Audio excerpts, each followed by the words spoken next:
Hi there. Good afternoon, everybody. Welcome to Entrepreneurial Live Interviews with Connie Fuchsa.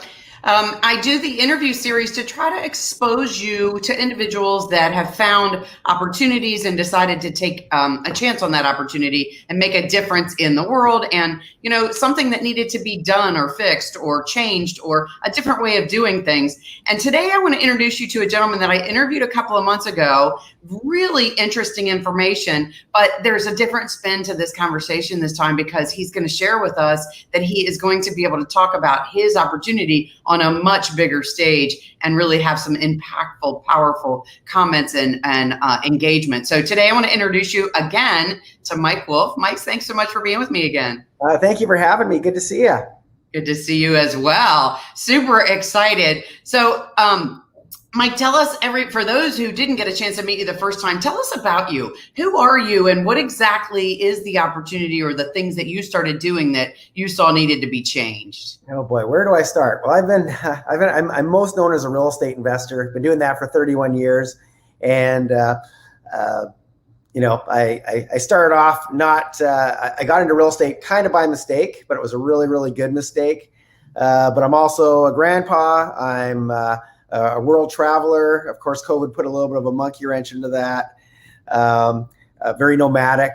And some of the stuff that I love to teach people is how to create freedom for themselves. Because a lot of us, even if we're successful financially, a lot of us get stuck in the trap where our businesses fail if we're not putting in the time, and where everything else collapses around us if we stop showing up doing the things that we're supposed to be doing. So really, I consider myself a passive income expert, which basically means passive income is doing something one time, getting paid for it over and over and over again, so you don't have to keep trading your time for money.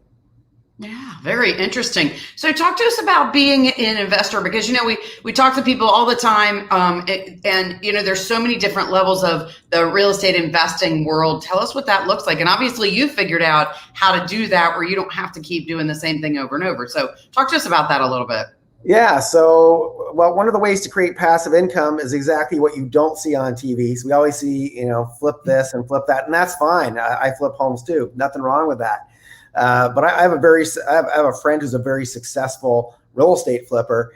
But whenever I go visit him, if I want to have dinner with him, it's like, no, Mike, can you jump in the car with me? I just have to go look at this property and this property and this property, and we talk as he drives. And so, to me, the reason I got into real estate investing in the first place was to create freedom for myself. And so I know a lot of people that if you looked at their bank account and if you looked at their house and their car, they look like they're very, very successful.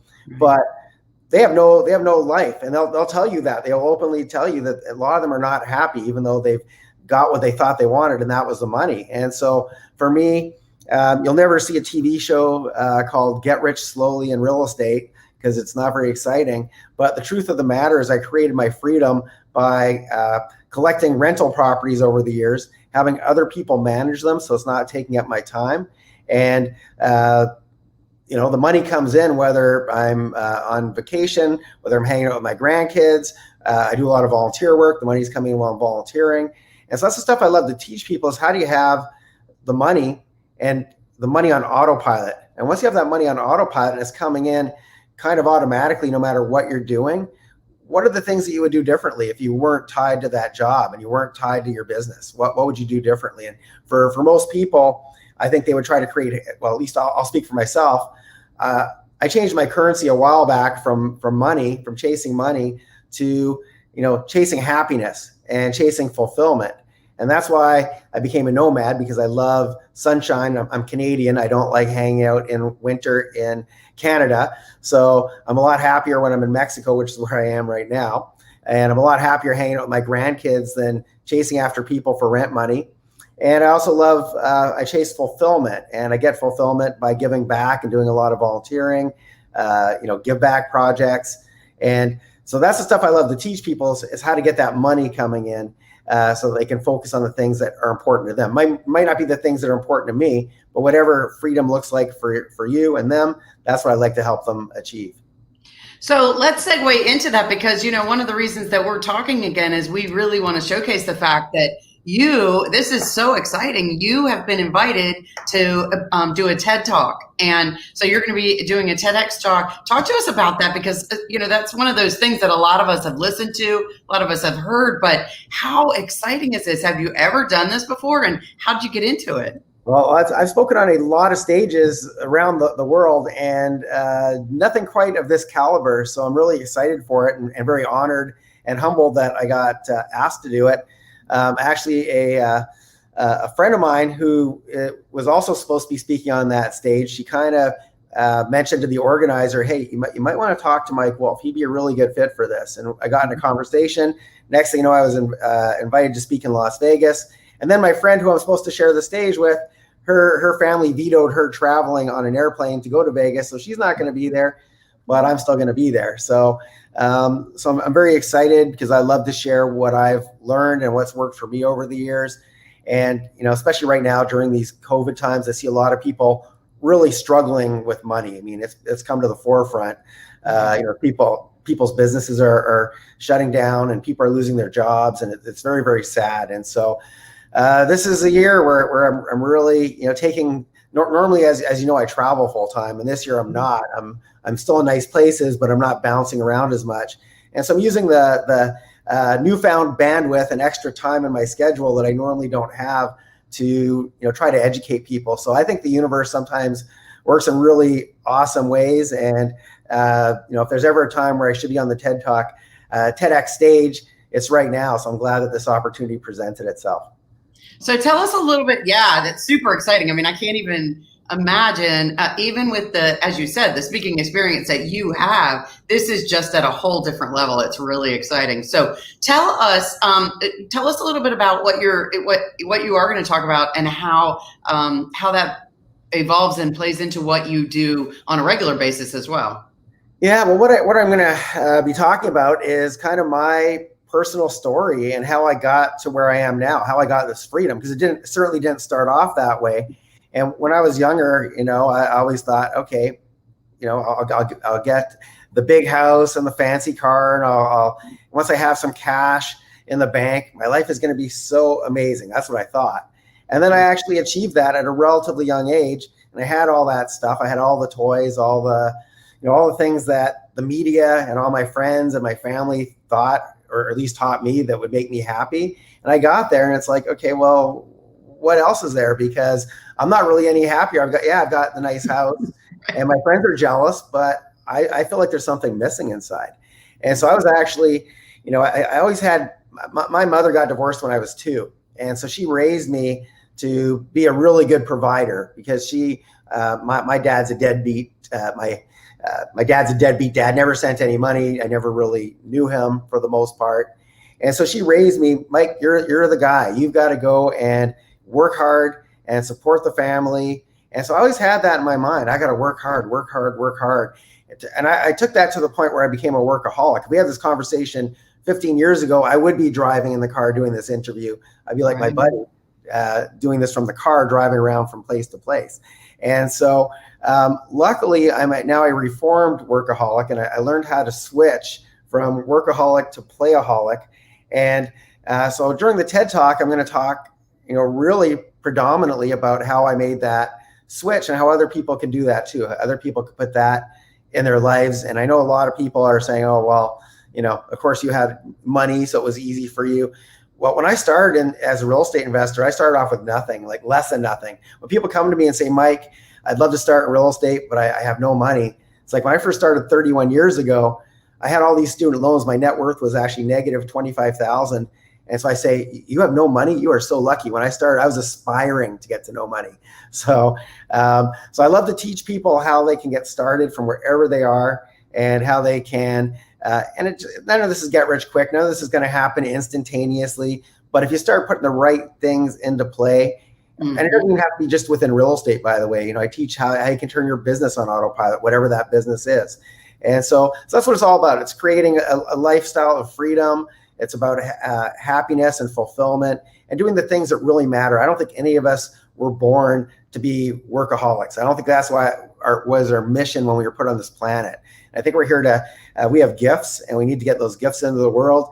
And quite often chasing after money and being stuck at that job prevents us from doing these other things that we're really meant to do.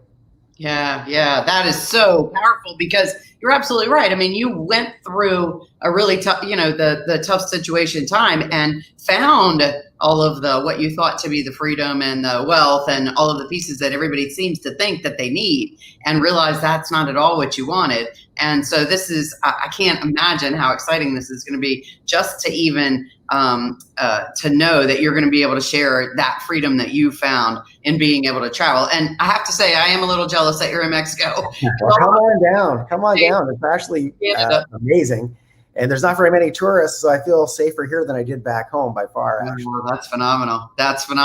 But, and your freedom gives you the opportunity to be able to do those things, which is really cool. And so tell us a little bit about your real estate investing and your business side of you, how you got from that negative 25,000 to where you are today, because that's a really powerful piece of this puzzle as well. Like you said, it doesn't just happen. And so I want people to understand that, you don't just turn on a switch and hear something and say, oh, okay, I'm going to do this. And then you get in, you become freedom motivated and you have all this freedom, but also that you get invited, because you have done so many things, that you get invited to be a speaker at such a level. So talk to us a little bit about how you got there.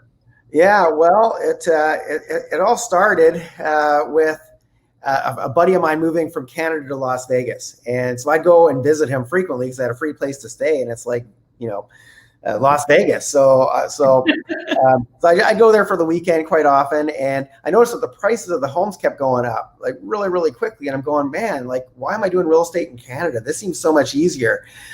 Anyway, I started to buy real estate in the US. And now, at the end of the month, back then I used to collect my own rent. I was my own property manager, and I'd be collecting rent off my, the tenants in Canada. And I obviously couldn't be in Las Vegas and Canada at the same time to collect my rent. And so I very reluctantly hired my first property manager. Mm-hmm. And I know for a lot of entrepreneurs, we are all control freaks. I was certainly that. Exactly. So it was a very, very tough decision for me to put somebody on my team. That was the very first person I ever hired. And what I realized, I now, one of the things that I teach is that I think there's 3 stages of being an entrepreneur. And if you can get to the 3rd stage, that's where the freedom starts. So the first stage is solopreneur, where we do everything ourselves. We don't think anybody can do it as well as we can. And I was definitely guilty of that. And then you hit this brick wall where suddenly you have to hire somebody, or you got to stay where you're at. You can't scale anymore. Yeah. And so geographically, I couldn't manage to be in 2 countries. And so I reluctantly hired my first property manager. And that took me into the 2nd phase. And I call that the Micromanager Phase. And it's like where I needed to know everything that was going on. It's like, make sure you call me if somebody's late with rent. Make sure you call me if an appliance breaks. Make sure I needed to know everything. And once again, that's a control thing, because we somehow think that either our team is going to rip us off if they don't have to report to us, which they're going to rip you off. If they want to rip you off, they're going to rip you off anyway. So we just have to get over that. And it's a cost of doing business. Or better yet, you find the right people and it doesn't happen. But anyway, so I went into the 2nd phase. I call the Micromanager Phase. And I remember there was one week where my property manager would call me up. And I remember it was like a Monday. And he goes, Mike, the fridge at this one property is broken. What should I do? And so I said, well, let's see what it costs to fix it. If it's under a certain amount, we'll fix it. If it's over a certain amount, we'll replace it. And then literally 3 days later, a different appliance broke in a different property. And because it was my policy, he had to call me. He called me up again and goes, Mike, this appliance broke in this other property. What should I do? And I said the exact same thing, of course. And then when I hung up the phone with him, I go, am I ever dumb? Why did I just waste my time having that exact same conversation? It wasn't his fault. It was my fault because it was my policy. Yeah. And that was the start of my first system and my first policy that I put in place where, hey, whenever something breaks in a property, if it's under a certain amount, just deal with it. If it's over a certain amount, let me know and let's replace it. So that number, that replacement number started off very low because I still wanted to have that control. And then it went up higher and higher and higher. What I realized is number one, he was way better at collecting rent than I was because he treated it like a business. I always thought, if I'm super nice to the tenants, become their friends, they're never going to rip me off. That is the stupidest thing ever. Don't ever do that. Don't ever do that. Because when they think you're on your buddy, then it's like, hey, Mike, I don't get paid till Friday. Can you hold off till Friday? Sure, no problem. Then Friday comes, hey, my car broke down. Can you give me another week? Sure, no problem. Next thing you know, they're a month behind, 2 months, 3 months. With my property manager, he doesn't get paid unless he collects rent. So he does not, but he gets to play good cop, bad cop. So he would go and tell the tenants, listen, if it was up to me, I'd let it slide. I'd give you some more time. The owner, he's this grumpy old guy. And of course, they don't know who I am. They don't know that I'm like super softy. But anyway, it's this grumpy old guy. If he doesn't get his rent, he's going to fire me, kick you guys out. But if you can pay tomorrow, I won't even tell him we had this conversation. And then suddenly they miraculously come up with the money. With me, they keep stretching it out. So to make a long story short, I noticed that he was collecting a lot more than I ever did. And even after I paid him 10% to do the job, he was still collecting a lot more than I ever did. And so that got me to the third phase where I started to empower him and trust him. And instead of micromanaging him, I let him make decisions for himself. We had certain policies or certain limitations to that. But for the most part, he was allowed to do what he was an expert at. And it got me to the third phase, and I call that the freedom phase. And that's where you actually have things happening while you're not doing them. And it allows you to really scale. Because if I would have stuck with how I was doing it and collecting my own rent, one, I was losing a ton of money that and lost revenue. But two, how far can you scale that? How many hours a day do you want to put into what you're doing? And so as I got to that freedom phase, it's like I could have 1,000 properties as long as I have enough people on my team. So anyway, once I kind of got this, aha moment that it's like, hey, me managing isn't really giving me control. It's taking away from my time. Then I started to replaced myself on my homes in Canada with the property manager there. And then I started to look at everything that I was doing in my business and thinking, well, who could do this instead of me? And who could do this better than me? And I started to build teams around everything and delegate pretty much everything. And now it's to the point where, well, until COVID, I did very, very little. I was actually pretty much retired. I was doing more volunteer work than I was working on my own business. And ironically, the less I worked in my business, the more money I was making because the more I could scale it.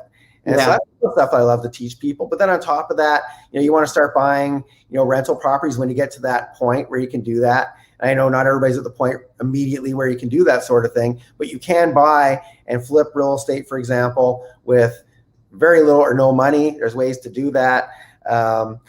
Whatever you're doing in your business, I recommend whatever your business is, as you make some money, buy yourself a property every now and then. Even if you just buy one property, that will change your life. That'll change your retirement. It all starts with one home. And so, but those are some of the things I'll be talking about. And, to me, a lot of people get stuck. If they manage to make it to the second phase, they get stuck there for a long, long time, as did I. And the quicker you can get from phase two, micromanaging, to, having the right people on your teams and, stuff happening while you're not working, not trading your time for money, that's where the magic happens. That's when you get to have a really awesome lifestyle, make a difference, focus on happiness and fulfillment and doing the stuff that lights you up. It's awesome that I hear you talk about this, because these are pieces that are fundamental in the entrepreneurial world, but people just, especially when you do it for the first time, they can't get out of their own way. That whole solopreneur spot, it's a great idea in theory, and nobody is ready to jump from that spot to the micromanager spot because they're afraid to spend the money. They're afraid to bring somebody else in. They're afraid somebody else can't do it the way they can do it. All of these pieces, when in fact, having someone else on your team that can take care of any of these tasks for you is more than likely a much better use of your money and your time. Because, for example, having an accountant, most people are like, oh, I can't afford to have an accountant on staff. Well, there's options and ways around it, but they're probably a whole lot better at counting the beans than you are, and much more effective, and a lot less time, and do it the right way. Your accountant should actually be making you money. Every time you pay them, you should be thankful, because every time you pay that accountant, if you have the right accountant, it should be a fraction of how much money they're saving you. And so, having the right team is so important, and a lot of people get stuck with that. And the question I get asked all the time is, it's like, how do you trust these people, and aren't they going to rip you off? And it's like, there's almost everybody starts off as an employee. At one point you were an employee, and did you rip off your boss? I hope not. So there's a lot of honest people there we just don't trust, and we just like to have control. And the problem isn't with them. It's usually with us. And the other thing I would say is that, a lot of people, the other thing I hear a lot is, well, I can't afford to hire somebody. So Yeah. when I first started in real estate, many years ago, I remember I raised enough money to do my first deal, but I didn't have the money to fix the home. So this was gonna be a flip. And so I had enough money to buy the property, but I didn't have enough to do the repairs. And so I found a contractor, and I think the repairs were going to be $20,000, let's say. And so I negotiated with him and said, well, you know what? What if instead of me paying you now, what if I pay you after the home sells, and instead of giving you $20,000, I'll give you $25,000? And he agreed to it. And so so sometimes you have to be a little bit creative and a little bit resourceful. And sometimes there's people, like, for example, if you need a marketing team, well, if I was a marketer, I'd rather get paid based on how much revenue I'm creating. If I'm a good marketer, I'd rather get paid on how much I'm adding to your business, as opposed to just having a salary. I don't want to make you $1 million and get paid $2,000 a month. I would rather make you $1 million and, hey, you pay me later, but I want 30% of what additional revenue. So there's people, the right people who are really successful. Quite often, they'd rather not be on salary. They'd rather be a part of something bigger, especially if they believe in your mission and the things that you're doing. So it doesn't have to be that complicated. A lot of people think, oh, well, I can't afford anybody, or they think, oh, now they got a paycheck they got to cut every 2 weeks. And it doesn't have to be that way. I started off very frugally with my people. But what I would say now, if I go back to my younger self, is you can't afford to not hire a bunch of people on your team, because they're going to make you money. Yeah, you're absolutely right. And, and when you talk about your next phase in the micromanager phase, I mean, I think that's really crucial too, in the respect that we all think that we're the only ones that can understand and know how to do this. And going back to the solopreneur and adding, people to your team, you're adding people that they know what to do. And that's why you're hiring them. And you have to trust yourself to let them do what they're going to do. I like the part that you talked about with systems, though, because yes, they knew what to do as far as the job was concerned, but you set the parameters up, and that's the way that you set the bases so that you can release that micromanager side. But it does take a lot to do that. Yeah, well, the ironic thing is my property manager, the one that I micromanaged to death, he actually had systems. He already had his own systems that were actually better than my systems, and it was proven when he was collecting a lot more rent than me. His systems worked better than my systems I thought were unbeatable. So it's in our mind that the stuff that we think and maybe you may be very gifted at something, but to think that there's nobody else that can duplicate what you do. That's a little bit egoic. And even if that was true, okay, well, hire 2 people that are 80% as good as you, and between the 2 of them, they will outperform you. So, but it's so important, because if you don't get your time back and you want to scale, you want to do, most people think, well, to make more money, I just have to work more hours. Well, coming from an ex-workaholic, I'll tell you that's not the answer. And everything else is going to get totally out of balance in your life, and everything. You may have a very big bank account and have very, very poor relationships with your family and very poor health because you neglected that while you're in the pursuit of money. And if I could go back to my younger self, I would do things so differently now. Yeah. Well, isn't that true for all of us? But I love the fact that you're so willing to share so many of these processes and steps and things that you've realized, because it's such valuable information. Hence why you were invited to speak on a TED Talk, because you have such experience to be able to share this. And I love the fact that you're, you go from the micromanager to now empowering people to do what they do. And very rarely do they call you with those things, those minutia things. Instead, they're figuring out how to do it, because as you said, now it's their business, and you're just, taking a piece of what that is for setting that up. Exactly. And it's really been a game changer. And, so a lot of my people are so much better than I ever was or ever could have gotten to. And so, I'm so grateful for the people on my teams. But one of the things I also recommend is having very few people report to you. I have a fairly big operation. I have a lot of people on the ground, that are fixing up homes and marketing teams, and I've got people literally all over the world working for me. But I have 3 people that report to me, and they only report to me very sparingly. There's my marketing person I talk to almost every day, because she's also my assistant. But the rest of it, almost everybody reports to somebody else. and only if it's something very major does it ever get to me. So the main thing I would recommend is figure out different ways to protect your time, and so that you're only using it doing the stuff that's important, that's valuable, and that's making a difference. Excellent. Wow, such good information. So, Mike, do you have any, other than your TED Talk, which is super exciting, tell us how, if somebody wants to see that, how they can do that? Obviously, in COVID, everything's so very different. So tell us how people can make sure that they can see that. Yeah, that, of course, is going to be online. There's no live audience there. So I'll get you the link that you can post so people can check that out. Are you also going to have something on your website about that as well?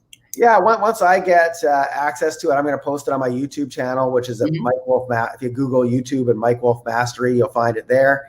And I'm pretty sure it's going to be on the front page of my website, which is mikewolfmastery.com. So it'll definitely be there as soon as I get access to it. Excellent. Tell us, what other kind of projects or things do you have going on right now that may be on your website that people can check out too? I just added your website to our stream as well. Oh, thank you. Yeah, well, the main thing is, I know a lot of people right now are saying, well, I'd love to buy some rental properties, but I'm broke. And so I have an ebook that I wrote that talks about the top strategies you can do right now, even during COVID, to make money in real estate. And they're not all totally passive to start. Sometimes you have to start off trading your time for money at the beginning. But the goal is, for example, if you flip a home, and by the way, you can flip homes with zero down, and I talk about it in the book. But the goal is, after you flip a couple of homes, buy one to hold. Flip a couple of homes, buy one to hold. I had a conversation with a good friend of mine not too long ago. We used to flip a lot of homes together back in the day. And he goes, Mike, remember those homes that we used to flip and make 25 and 30 grand on, and we thought we hit the jackpot? Don't you wish we still had them? Because those homes are now worth 5, 6, 7, 800,000 more than what we sold them for. And so every real estate investor who's been in the business a while, we all have the same conversation. It's like, don't you wish you still had those properties that we sold the goose that laid the golden egg? So sometimes you have to do that because you have to get some cash flow coming in. You need some money, obviously. But the best thing you can do is, as you start to get some more, create a little bit more wealth, use that to create passive income for yourself, and buy a rental property, have somebody else manage it, and start building that passive income. Even if you have only one, as the markets do their thing, all of a sudden that one's going to turn into two as the markets appreciate. And then two is going to turn into four. And next thing you know, you're going to have if you do things right, you're going to have a nice portfolio that gives you your freedom. Even once again, even if whatever you're doing in business before, even if you shut that down, I literally could live off just the income I have from my rental properties. I have numerous other revenue streams. I have a turnkey operation where I sell, revenue properties in Atlanta that are already fixed up. But if I shut that down, I'd still be fine. And I do trainings. I didn't do that many before COVID, but I have this extra bandwidth this year. So I've been asked to speak on at a lot of events. So this year I'm doing some trainings for people. I only do it because I love it. It makes me happy and fulfilled to do it. I don't need the money from it because that all comes from my rental property. So start building that up. Start putting your business, whatever that is, on autopilot, and get just protect your time and have an amazing free life despite these crazy times. That's fantastic, Mike. Thank you so much for all of your wise knowledge and ideas and information, because you just share so much wealth of information just on little tidbits of things, and it was so helpful. But most importantly, I think so many people don't really understand that time freedom thing. So I know your TED Talk is going to be amazing and so well received, and I really appreciate you taking the time to come back and talk to us and give us just a little bit of information in this other area about how you run your business and how you set yourself up to be able to do what you want to do, be in Mexico and do it however you want to, and stay warm. That's the key to happiness for me, is staying warm. When that white stuff starts to fall from the sky, it doesn't really help my morale whatsoever. So. That's exciting. Well, Mike, I can't thank you enough for being with me again. I'm really excited to see your TED Talk. I can't wait till you get once you get to do it and can share the link with all of us so we can all see it. But I wish you nothing but the best. I know you're going to be fantastic at it, and I so look forward to us staying connected more. And maybe we'll get you back once the the TED Talk's over so we can share your story after everything happens for you. Yeah. Well, first of all, thank you so much for having me and the kind words and sharing my message with your people. And I would love to come back. So I'll let you know how it goes. And I'm really looking forward to it.